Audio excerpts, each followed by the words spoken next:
Hello दोस्तों, दवाइयों के साइड इफेक्ट्स को रूटीन लक्षणों से सिम्टम से कैसे डिफरेंशिएट करें आज जानने का प्रयास करेंगे। क्या कभी ऐसा हुआ है कि आपको कोई दवा स्टार्ट की गई है, उसके बाद आपको समझ नहीं आता ये सिम्टम जो है नए लक्षण हो रहे हैं मेरी बीमारी की वजह से कि दवा की वजह से हैं? क्या किसी दवा के साइड इफेक्ट को आप नॉर्मल वीकनेस या कमजोरी मानकर इग्नोर कर देते हैं, जो कि कभी कभी नुकसानदायक या भारी भी पड़ सकता है? आज हम जानने का प्रयास करेंगे कि सिंपल सिम्टम्स को दवाओं के साइड इफेक्ट से हम कैसे डिफरेंशिएट कर सकते हैं। टॉपिक पर जाने से पहले जो लोग हमारे चैनल पर नए हैं उन्हें रिक्वेस्ट करूंगा कि चैनल को सब्सक्राइब करें, वीडियोस को लाइक करें। टॉपिक के दौरान अपने क्लिनिक ओपीडी के एक्सपीरियंस के पॉइंट्स, एक्सपीरियंस की स्टोरीज आपको सुनाऊंगा, हमारा फाइनल वर्डिक्ट क्या है और कुछ साइंटिफिक फैक्ट्स और स्टडीज और प्रैक्टिकल यूटिलिटी के पॉइंट्स भी आपको बताऊंगा। इसलिए टॉपिक में हमारे साथ बने रहिए। यदि आपके या आपके फैमिली मेंबर में किसी को कोई दवा से रिलेटेड साइड इफेक्ट हुआ है तो कमेंट सेक्शन में लिखकर हमें जरूर बताएं। चलिए शुरू करते हैं।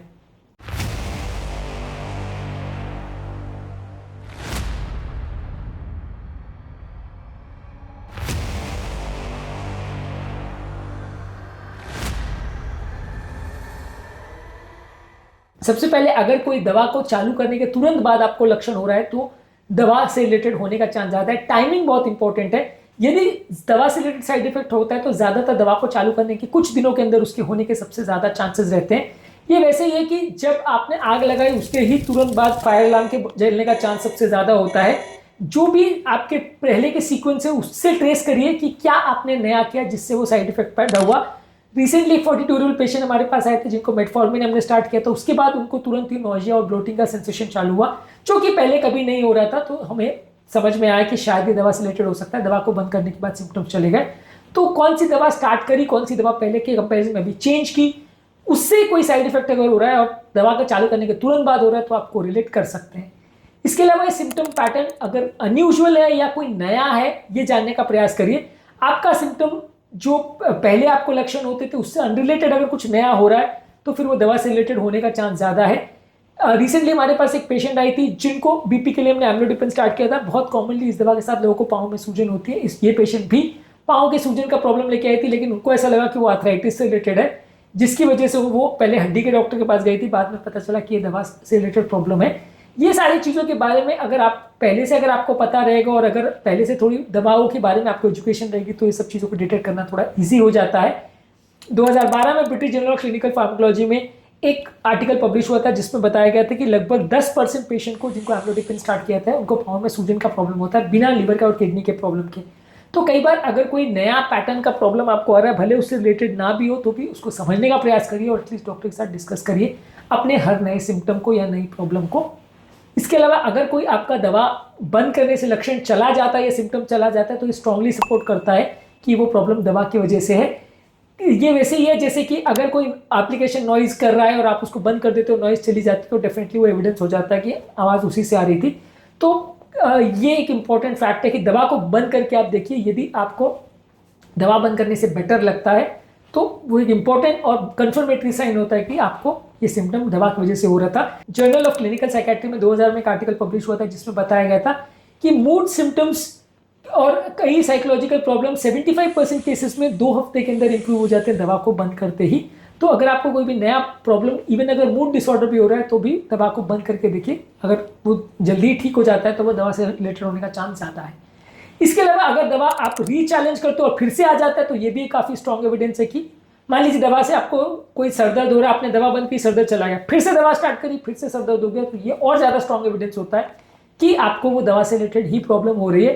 हमारे एक पेशेंट थे जिनको लीवोफ्लॉक्सासिन दिया गया और जॉइंट पेन की प्रॉब्लम थी।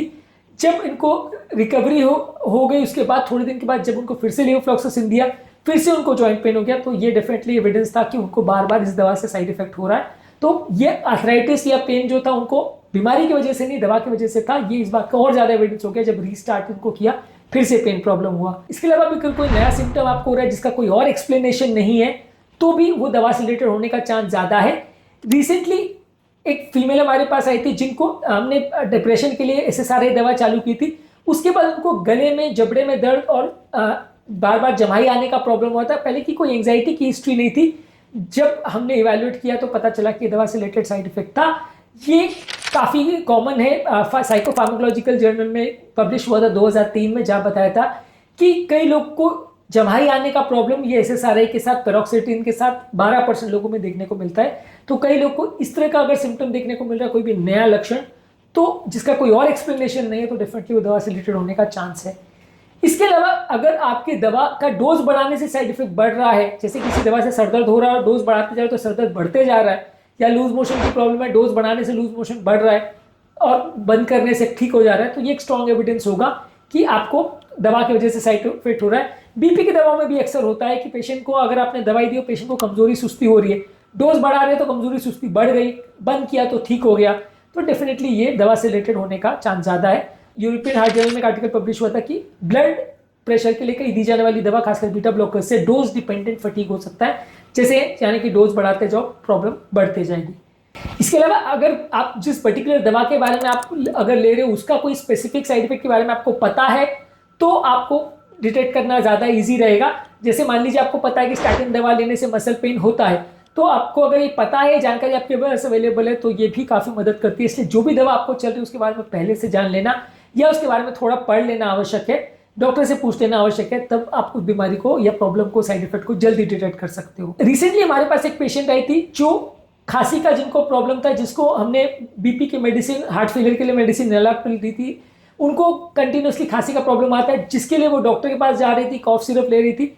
जब हमारे पास आई तो हमें समझने में 1 मिनट भी नहीं लगा कि ये इस दवा की वजह से, क्योंकि इस दवा का कॉमन साइड इफेक्ट है, 5 से 10% लोग को होता है। जैसे हमने दवा से बंद की, सिम्टम चला गया। तो कई बार क्या होता है कि पेशेंट काफी सिम्टम्स के लिए कंफ्यूज हो जाता है और दूसरे डॉक्टर के पास जाके अननेसेसरी दवाई लेता रहता है, वो ये रिकॉग्नाइज नहीं कर पाता कि दवा से साइड इफेक्ट है। तो जिस डॉक्टर ने दवा प्रिस्क्राइब करी उससे एटलीस्ट डिस्कस कर ले, भले वो सिम्टम अनरिलेटेड भी लग रहा है। बीपी की दवा से खांसी हो रही है तो लोगों को थोड़ी लगेगा कि खांसी बीपी की दवा से हो रही है, पर अगर फिर भी हो रही है तो डिस्कस कर लेना अच्छा रहता है। दवाओं के रेयर लेकिन सीरियस साइड इफेक्ट्स के बारे में भी जानना जरूरी है। कई दवाएं जैसे ब्लीडिंग वगैरह करती है तो वो सीरियस साइड इफेक्ट्स में आता है, इसके बारे में पहले जानना और फिर कॉमन लेकिन लेस सीरियस साइड इफेक्ट्स के बारे में भी जानना जरूरी है।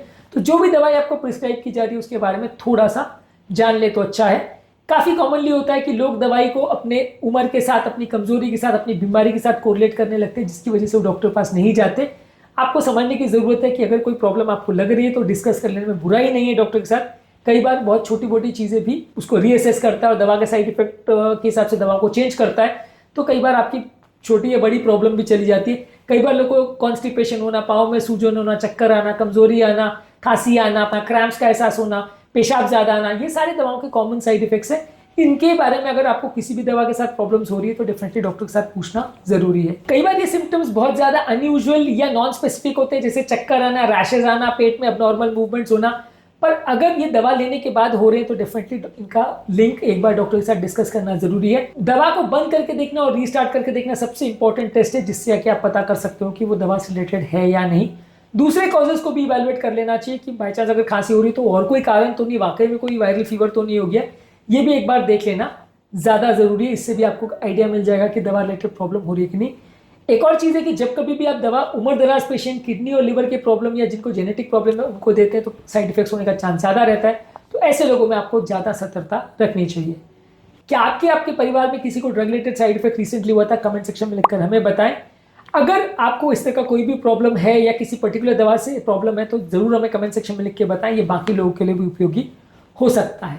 इस मामले में हमारा फाइनल वर्डिक्ट ये है कि दोनों तरफ से प्रयास होना चाहिए। डॉक्टर को भी दवाओं के साइड इफेक्ट के बारे में बताना चाहिए, पेशेंट को भी दवाओं के बारे में जानने का प्रयास रखना चाहिए, और दवाओं के साइड इफेक्ट को कैसे डिटेक्ट करना है, कैसे डिस्कस करना है, कैसे मैनेज करना है, उससे डरना नहीं है।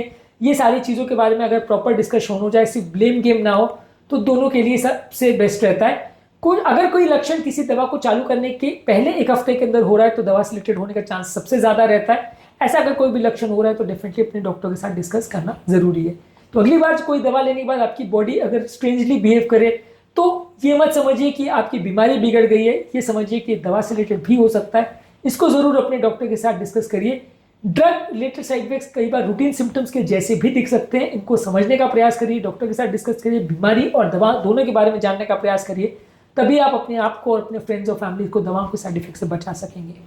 उम्मीद करूंगा कि आज के टॉपिक में कुछ नई बातें जानने को मिली होगी। जो लोग हमारे चैनल पर नए हैं उन्हें रिक्वेस्ट करूंगा कि चैनल को सब्सक्राइब करें, वीडियोस को लाइक करें, फ्रेंड्स और फैमिली के साथ शेयर करें, और कमेंट सेक्शन में अपनी प्रॉब्लम्स और हमारी मिस्टेक्स और हमारी इश्यूज़ के बारे में लिखकर, हमारे टॉपिक सजेशंस के बारे में लिखकर हमें ज़रूर बताएं। आपके कमेंट्स का हमें इंतजार रहेगा। Thank you.